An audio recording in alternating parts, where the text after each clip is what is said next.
सच्चिदानंद रूपाय विश्वोत्पत्त्यादिहेतवे तापत्रय विनाशाय श्रीकृष्णाय वयं नमः। करारविन्दे न पदारविन्दं मुखारविन्दे न विनवेशयन्तं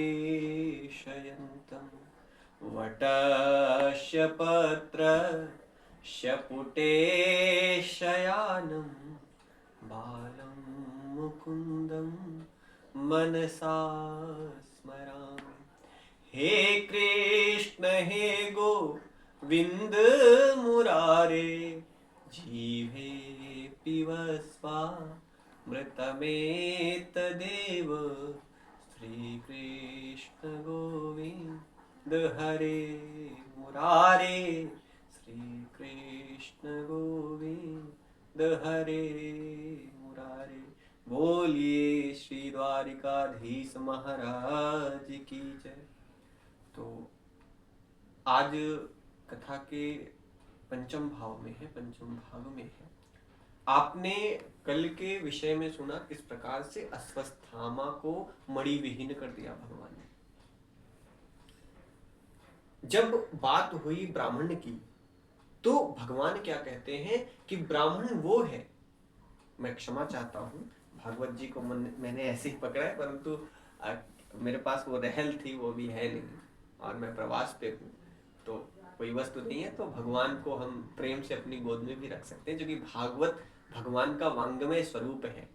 तो ये प्रवास पे हो और विदेश में या अलग प्रांत में आपके पास सारी सुविधाएं नहीं मिल पाती, तो सुविधा के अभाव में कभी कभी आप कोई एक अलग से कोई उपाय कर सकते हैं, तो मैंने प्रेमवश रख लिया।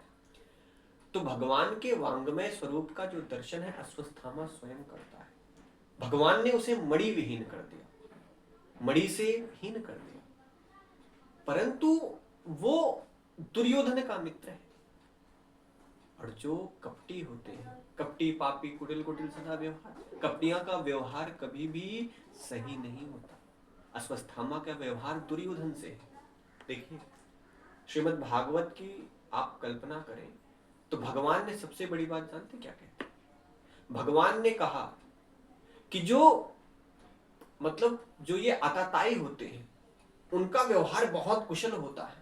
अब लोग कहते हैं कि समाज से ही सारा चीज होता है। दुर्योधन का व्यवहार बड़ा अच्छा था। दुर्योधन की राज सत्ता में बहुत ऐसे संबंधी थे, उसे चाहते थे। आप जानते हैं मां रुक्मिणी के जो भाई थे रुक्मी, उन्होंने बहुत सारा उनका अच्छा संबंध था। बहुत ऐसी बातें थी दुर्योधन से बहुत जुड़ी हुई थी, बहुत सारे संबंधी थे दुर्योधन के चाहने वाले भी थे। तो आताताई जो होते हैं उनका प्रभुत्व अधिक होता है समाज में, परंतु जो सताए हुए होते हैं, दीनहीन होते हैं, उनका विचारों को कौन जानता है? पांडवों का राज्य सत्ता छीनने के बाद उन्हें कौन पूछता है? तो यहाँ एक उदाहरण और आता है कि जब आपके पास राज्य सत्ता होती है, जब आपके पास धन होता है, तो व्यक्ति आपको पूछता है, राज्य आपको पूछता है। दुर्योधन को लोग पूछते थे, परंतु दुर्योधन आताताई था, और उस आताताई का संबंध अश्वत्थामा के पास था। सब कुछ हो जाता है, भगवान विहीन कर देते हैं, फिर भी क्या होता है कि जैसे ही यहां परीक्षित के प्रभाव में आएंगे आप। परीक्षित का जन्म कहां से हुआ? कि भगवान जैसे ही जाने लगते हैं, अच्छा यहां समझिए कि भगवान जैसे ही जाने लगते हैं सब कुछ मांगता है। अर्जुन कुछ और मांग रहे हैं, सब कोई और मांग रहा है। तो भगवान ने मां कुंती से कहा कि बुआ मुझे भी कुछ दे दो, क्षमा चाहता हूं। मां कुंती से कहा भगवान ने कि आप भी कुछ मांग लो। तो मां कहती है, कुंती मैया कहती हैं कि केशव आप गोविंद हैं, आप भगवान हैं, आप मुझे दुख ही दे दीजिए, क्योंकि सुख में सब सुमिरन करते हैं, दुख में सब सुमिरन करते हैं, सुख में कोई नहीं करता। यदि दुख रहेगा तो मैं आपका नाम भजूंगी। सबसे पहली बात कृष्ण ठहाके मारने लगते हैं कि अरे बुआ ने मुझे भगवान कह दिया। जाते हैं अर्जुन के पास, भीम के पास, अरे देखो बुआ ने मुझे भगवान कह दिया, अब तो मैं भगवान हो गया। कृष्ण ठहाके मारते हैं। कुंती मैया कहती हैं कि तूने इतनी बार हमारी रक्षा की है, तू भगवान ही है। रक्षा कैसे की है कि जैसे ही निकलते हैं उसके पहले ही उत्तरा भगवान के चरणों में गिर जाती है। पाहि पाहि महायोगी, कि हे योगी, हे भगवान, हे हमारे दीन दाता, अश्वत्थामा ने अपना वज्र मेरे ऊपर छोड़ दिया, मेरे गर्भ के ऊपर। अभिमन्यु के पुत्र परीक्षित उस गर्भ में। भगवान ने अंगूठे का स्वरूप लेकर परीक्षित को बचाया। तब जाके बुआ ने कहा था कि तुम हमारे भगवान हो, कि लाला कौरवों से तुमने मुझे बचाया, मेरे पोते को बचाया। तुम तो बचाते ही चले आ रहे हो, हमारा रक्षण ही करते चले आ रहे हो। तो परीक्षित से बात सुनिएगा। परीक्षित मतलब होता है परीक्षण करने वाला। तो परीक्षित ने एक बार गर्भ में देख लिया था भगवान को। तो परीक्षित जब इस धरती पर आए जन्म के बाद, तो जो भी उनके पास आता था वो देखते थे, परीक्षण करते थे कि जो हमने वांगमय स्वरूप देखा था गर्भ में, कहीं वही तो नहीं, गोविंद तो नहीं।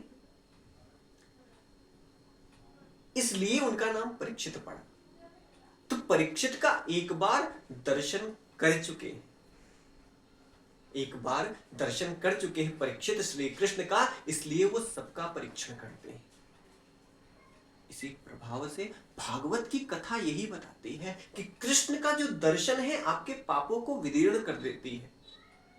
कौरव इसलिए हारे क्योंकि वहां भगवान नहीं थे। अच्छा, एक कथा राजन जी महाराज कथा करते हैं, तो वो कहते हैं कि जिस प्रकार से शकुनी ने कौरवों की तरफ से यह कह दिया कि पाशा मैं खेलूंगा, उसी प्रकार से यदि पांडव यह कह देते कि मेरी तरफ से जनार्दन पाशा खेलेंगे, तो पांडव कभी नहीं हारते। तो वहां उदाहरण यह है कि अपने जीवन का जब सारा सार तुम केशव को दे दोगे, जनार्दन को दे दोगे, तुम्हारे जीवन में कोई दुख ही नहीं आएगा। कभी जीवन के इस जुआ में हारोगे ही नहीं, तो सदा जीतते जाओगे। क्योंकि वहां मैया ने कहा कि भाई तुम्हारे रहते हुए ऐसा हो सकता है। तो केशव ने कहा कि पांडव ये भी तो कह सकते थे कि मेरी तरफ से केशव पाशा खोलेंगे। तो कहने का तात्पर्य आप भी पांडव हैं, अपने जीवन का पूरा सार केशव को दे दीजिए, सब कुछ उनको दे दीजिए, सारी महिमा उनको दे दीजिए, जो करना है वो करेंगे और वही सब कुछ करेंगे।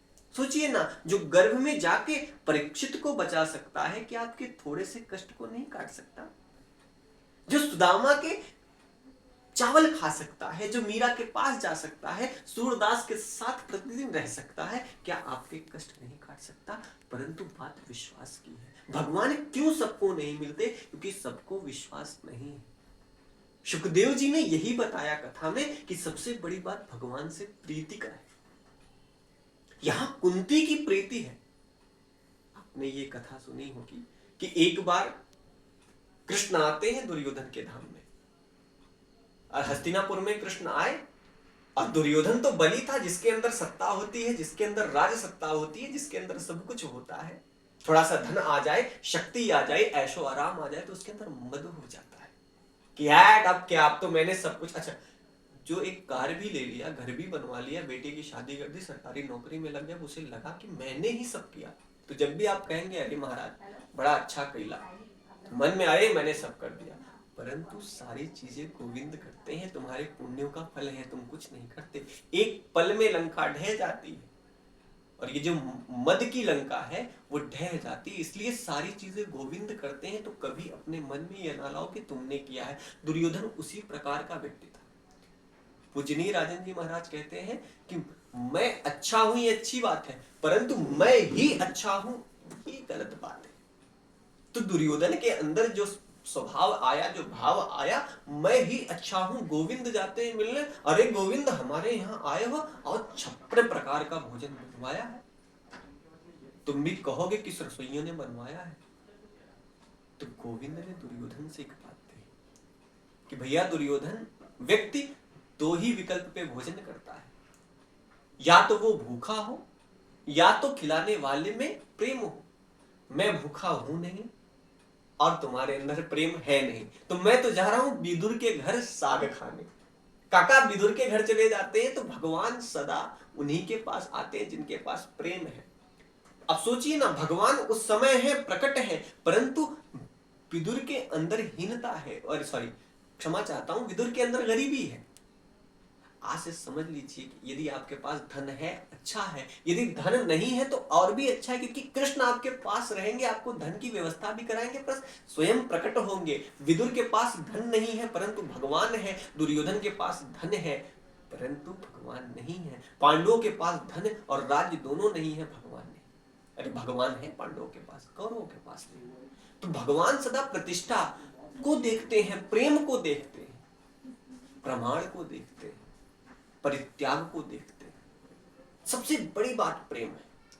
भगवान प्रेम को, आइए इस कथा को यही विराम लगाते हैं। आगे की कड़ी में हम और बातें कहते चलेंगे, और फिर एक कीर्तन के साथ करते हैं कि मेरो राधा रमन गिरधारी, गिरधारी श्याम बनवारी, मन मोहन कुंज बिहारी, अब राख्यो लाज हमारी। मेरो राधा रमन गिरधारी, गोविंद मेरो हे, गोपाल मेरो हे, श्री बांके बिहारी, नंदलाल मेरो हे, श्री श्री गिरधारी, ब्रजलाल मेरो हे, मेरो राधा रमन गिरधारी, गिरधारी श्याम बनवारी। बोलो भागवत भगवान की।